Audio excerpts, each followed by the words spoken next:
Major update on the Biden administration's secret migrant flights. Brand new analysis showing the previously undisclosed cities where the White House flew in 386,000 illegal immigrants from unknown countries. This all happening between October of 2022 and this past February.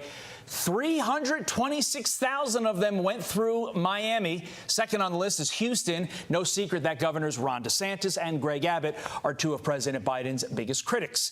Florida Congressman Corey Mills joins me now. Congressman, 90% of illegal migrants flown by President Biden in this secret flight issue thing that Biden did were to Governor DeSantis and Governor Abbott states. Is that merely a coincidence?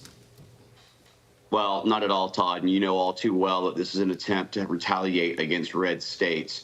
You know, the governor here in Florida, as well as for in Texas, have continued to bus those to the sanctuary cities who claim that they want to have the immigrants that are coming into their cities, but yet they want to complain about them like Mayor Adams has done. Look, what we know so far from the investigator Bensman from the Center of Immigration Studies is that approximately 326,000 has come on what they're calling a humanitarian parole program. As you pointed out, from around October of 22 to February of 23, there's around 326,000 that we know of. He also stated, though, in his investigation that he had no cooperation with CBP or others to actually give him the real numbers. That means that when we're talking every single month, when we're saying 200,000 have crossed the border in this month, 175,000 in this month, that's not including this humanitarian parole program that Biden has set up to illegally go ahead and bring more criminal migrants from Honduras, from Venezuela, from Guatemala. And these are the countries who are dumping their prisons. And so you look at this, Todd, and you say, how is it that we have thousands and thousands of these angel families like Lake and Riley, or like our own Florida State Representative, Keon Michaels, who basically also lost her son after being killed by a man who was deported 3 times. And so this is a real humanitarian, national security and health crisis that is plaguing America, and Biden is doing this unconstitutionally into the state of Florida. Yeah, I had trouble saying the phrase humanitarian parole just because it doesn't seem very humanitarian to the individuals. Well, it's laughable. Like Lake and Riley and her family.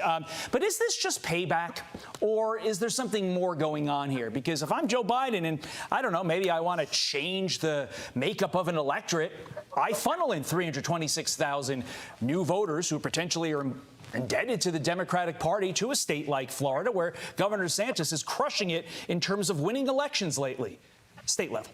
Well, and not to mention the fact that these individuals that are coming in are actually being counted into our consensus statements. So when you're doing these consensus surveys and you're trying to determine what area has a high dense population for a representative, it's also modifying our maps when we actually are looking at elections. So even if you're saying that they don't count towards actually going into elections, they do count in the redistricting of making sure that you have certain population densities that are represented in each individual state and each individual district. And so this is absolutely intentional. This is the replacement theory by the Biden administration. You have 70 to 100,000 who die of fentanyl poisoning every single year. You've got angel families that are continuing to accumulate. This is an absolute violation of our sovereignty, and it's unconstitutional, and he should be impeached for this. And I hope that the Senate will take up and take seriously the impeachment articles that we have presented from the House that Speaker Johnson has now passed over, to ensure that Mayorkas is not only impeached, but that we can go up the chain from there for those who are truly responsible, which is Joe Biden. Because